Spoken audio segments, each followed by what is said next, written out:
Hello everyone me Nima Lama अनि म चाहिँ आज सल्मिटार आलु लिन गएको थियो। आलु लिएर चाहिँ घर आउनु पर्ने हुन्थ्यो अनि म चाहिँ एकछिन अब टाइम थियो नि त मसँग अनि एकछिन म चाहिँ अब पसल नजाने भएपछि यहाँ सहयोग गर्छु भनेर बसिरहेँ अनि म चाहिँ अनि यहाँ सियो हराएर सियो खोज्दै थिएँ है। अनि म चाहिँ पुरानो अब स्कुल लाइफको दिनहरू सम्झेर सियो खोइ सियो अहिले यतै थियो भन्दै थिएँ। अनि दिदीहरूले पनि पुरानो दिनहरू याद भयो छ अनि उनीहरू पनि गाउँछ गीत नेपाली भन्दै भन्दै पुरानो गीतहरू सम्झिँदै थियो। दिदीहरू पनि पुरानो गीतहरूलाई सम्झिँदै रमाइलो गर्दै आलाहरू टिप्यो हामीले चाहिँ। अनि हाम्रो ठुलो मम्मी चाहिँ एकदम गर्मी भयो है भनेर चाहिँ रुमाल सुमाल झिकेर अब पटुक सुगडी बाँधेर चाहिँ अब धमाधम काम गर्न थाल्छन्। अनि मेरो ठुलो मम्मी चाहिँ धेरै पत्ता बोलेर बस्छ है।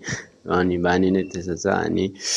अनि हाम्रो दिदी चाहिँ यहाँनिर आलु ट्याक ट्याक खन्दैछ। अनि यसमा चाहिँ आलु टिपिसकेपछि के गर्नुपर्छ भने मकै छर्ने हो। दिदीले चाहिँ आलुहरू टिपेर यताउता गर्दै थियो। अब साँझ पनि पर्यो अनि म चाहिँ यहाँ साँझको भ्यू अलिकति खिचेर चाहिँ अनि म चाहिँ हिँडेँ। Hello by by.